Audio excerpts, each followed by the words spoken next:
5 tahun kemudian, seorang wanita menatap langit sore dengan senyum di wajahnya. Ia baru saja selesai mengajar para mahasiswa dan mahasiswi di kelasnya. Akhirnya bisa pulang, ucapnya dengan senyum di wajah yang tidak lain adalah Rena. Rena melangkahkan kakinya menuruni anak tangga untuk menanti taksi yang akan membawanya kembali ke rumah. Sudah 5 tahun berlalu dan kini Rena sudah berusia 23 tahun. 5 tahun yang ia jalani, membawa perubahan pada dirinya. Sudah 4 tahun berlalu sejak Dava, orang yang selalu mengisi hari-harinya dari semester 1 perkuliahannya hingga semester 2. Kini pria itu sudah ada di LA, melanjutkan studi di sana. Begitupun dengan Reno. Dan tanpa disangka, orang yang Reno hindari juga ikut melanjutkan studi di LA. Hubungan Rena dan Dava tetap berjalan meski terpisah jarak. Hubungan pertemanan yang begitu baik. Meski sebenarnya Dava masih menyimpan perasaan pada Rena. Sudah hampir 2 tahun Rena lulus dari universitas ternama di kota Jakarta. Dan kini ia mengajar di salah satu kampus di Jakarta sebagai dosen. Sebelum menjadi dosen, ia membantu sang ayah di kantor sebagai seorang sekretaris. Rena menghentikan salah satu taksi, lalu segera membuka pintu untuk masuk. Setelah mengatakan alamat rumahnya, taksi pun segera pergi meninggalkan tempat itu. Di dalam perjalanan, Rena terus saja melihat keluar jendela taksi, menatap jalanan yang tidak terlalu ramai sore ini. Rena merogoh ponsel di tas kecil yang ia bawa, lalu melihat pesan masuk di aplikasi WhatsApp miliknya. "Selamat malam Rena, udah makan malam belum?" Rena terkikik geli membaca pesan dari Dava, pria yang selalu mengirimkannya pesan hampir setiap jam, dan selalu berhasil membuat dirinya tertawa. Jelas-jelas waktu di sana dan Indonesia berbeda. "Di sini masih sore, Dava." "Hah? Di sini udah mau tengah malam loh. Ya Allah, aku lupa kalau jam di sini dan di sana berbeda." Rena menutup mulutnya melihat balasan pesan Dava. Ingin sekali rasanya ia tertawa terbahak-bahak. "Udah tahu mau tengah malam, tapi belum tidur. Gimana sih?" "Ya maaf, kan aku nggak bisa tidur cepat. Nanti kalau jadi dokter juga kebanyakan begadang." "Iya Pak Dokter, tapi kan harus tetap jaga kesehatan mulai dari sekarang." "Iya, nanti kalau udah ngantuk aku tidur." Nggak boleh gitu. Cepetan tidur. Besok kamu masih harus masuk kampus kan? Udah sana tidur." "Baik Nyonya Cerewet." Rena menggelengkan kepala melihat pesan terakhir Dava sebelum offline. Rena terdiam saat berniat keluar dari aplikasi itu, dan terus menatap pada salah satu kontak yang tidak membalas pesannya selama 5 tahun terakhir, yaitu omnya, Gilang Pradipta Wijaya. Rena menghela nafas panjang kalau mengingat hal-hal yang terjadi sejak 5 tahun terakhir. Gilang yang selalu datang ke Indonesia tapi tak menemuinya, dan juga tak membalas pesannya. Aku pikir hal itu tidak akan berlangsung lama. Tapi ternyata batin Rena menundukkan kepalanya dan dengan cepat mengusap air mata yang jatuh ke pipinya. Rena tersentak saat tiba-tiba ponselnya berdering bertepatan dengan berhentinya taksi tepat di depan gerbang rumahnya. "Makasih Pak," ucap Rena, memberi uang pada sopir taksi itu lalu keluar dari taksi.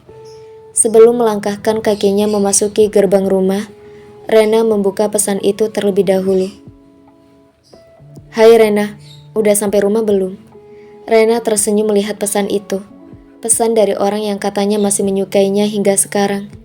Dan juga orang yang berprofesi sama seperti dirinya untuk mengisi waktu luang. Siapa lagi jika bukan Gio? Sejak Rena mengajar 1 tahun yang lalu, ia bertemu dengan Gio. Gio masih sama seperti dulu, hanya terlihat lebih dewasa dari sebelumnya. Dan juga perhatiannya terhadap Rena sangat besar. Terlebih mengetahui jika Reno tak ada di Indonesia, semakin besar peluang untuk mendekatkan diri pada Rena. "Iya, ini udah nyampe," balas Rena, lalu melangkah memasuki gerbang rumahnya. "Baguslah kalau begitu." Rena membuka pintu rumah sambil melihat pesan Gio. "Besok kamu sibuk nggak?" Rena menghentikan langkahnya tepat di ruang tamu. Masih menatap pesan Gio yang kembali membuat ponsel miliknya berdering. Gak ada kok, besok siang aku luang. Kenapa? Selesai mengetik pesan balasan itu, Rena menatap sekeliling ruang tamu dan tidak mendapati ayah dan ibunya. Mungkin Mami pergi ke rumah nenek deh. Batin Rena lalu melangkahkan kakinya menaiki anak tangga. Setibanya di kamar, ponselnya kembali berdering. Rena menghela nafas sejenak sebelum membuka pesan itu. Aku mau ajak kamu jalan-jalan. Ada sesuatu yang mau aku katakan. Alis Rena mengerut, berpikir keras tentang apa yang ingin dikatakan oleh Gio padanya. Oh, oke, jawab Rena singkat, lalu menidurkan tubuh lelahnya di atas tempat tidur. Rena menatap langit-langit kamarnya, memejamkan mata sambil memikirkan orang yang sangat ia rindukan, yang mungkin sudah tak mengingat dirinya lagi. Aku rindu Om, ucap Rena lirih dengan wajah sendunya. Singapura, pukul 4 sore. Di dalam ruangan besar, seorang pria menghela nafas berat berkali-kali. Ia memijit pangkal hidungnya lalu meraih ponselnya menatap foto gadis berusia 17 tahun, yang kini sudah berusia 23 tahun. Kenapa aku tidak bisa melupakanmu? Ucap pria itu, yang tidak lain adalah Gilang.